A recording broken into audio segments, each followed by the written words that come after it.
Siapa sangka sebuah inovasi sistem pembayaran digital di Indonesia ternyata membuat Amerika Serikat merasa tak nyaman?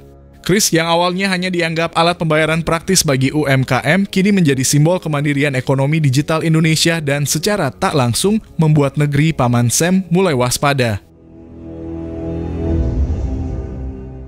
Quick Response Code Indonesian Standard atau QRIS diluncurkan Bank Indonesia sebagai solusi pembayaran tunggal berbasis QR Code. Sistem ini menyatukan berbagai penyedia jasa pembayaran dalam satu platform nasional. Tujuannya jelas memperkuat kedaulatan ekonomi dan memperluas inklusi keuangan.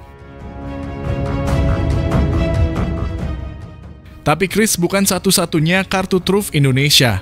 Masih ada GPN, Gerbang Pembayaran Nasional, yang jadi infrastruktur penting untuk mengefisienkan dan menasionalisasi arus transaksi digital. Transaksi domestik kini tak perlu lagi lewat jaringan internasional seperti Visa atau Mastercard. Dampaknya, biaya transaksi lebih murah, data transaksi tetap di dalam negeri, dan yang paling penting ketergantungan pada sistem asing menurun drastis. Inilah yang membuat beberapa pihak di Amerika mulai merasa Indonesia bermain di luar aturan global. Pihak seperti Kamar Dagang Amerika atau US Chamber of Commerce menyuarakan keprihatinan mereka. Menurut mereka, kebijakan GPN dan QRIS membatasi ruang gerak perusahaan asing untuk beroperasi di sektor finansial Indonesia. Kata mereka, ini hambatan non-tarif terselubung. Tapi dari sudut pandang Indonesia, ini adalah strategi memperkuat ekonomi digital nasional. Mengurangi dominasi sistem asing bukan berarti anti-asing, tapi lebih pada menjaga kontrol data dan efisiensi ekonomi dalam negeri. Menariknya, jika kita tarik mundur ke masa pemerintahan Donald Trump, Indonesia sempat masuk radar negara yang dipertimbangkan untuk kena tarif tinggi. Salah satu alasannya bukan cuma defisit perdagangan, tapi juga kebijakan ekonomi yang dianggap tidak adil bagi investor asing. Trump terkenal dengan pendekatan kerasnya dalam perang dagang.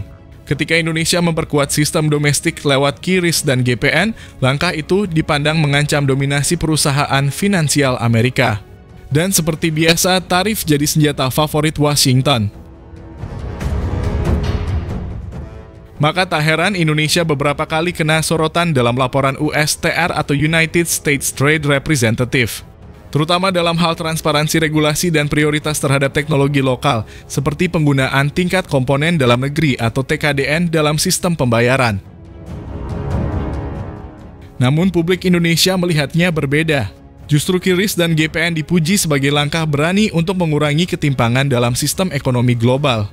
Apalagi sistem ini terbukti mempercepat pemulihan ekonomi pasca pandemi, membantu UMKM dan mendistribusikan bansos dengan lebih cepat. Amerika boleh saja ketar-ketir, tapi Indonesia menunjukkan bahwa kedaulatan digital bukan sekadar jargon. Dengan inovasi seperti QRIS dan GPN, Indonesia perlahan menegaskan posisinya bukan lagi pasar pasif, tapi pemain aktif dalam ekosistem ekonomi global. Jadi, apakah Indonesia akan terus ditekan lewat tarif dan laporan dagang? Mungkin saja, tapi satu hal yang pasti QRIS bukan cuma soal bayar pakai HP. Ia adalah simbol perlawanan diam-diam di balik layar digital terhadap dominasi global yang selama ini tak banyak dipertanyakan.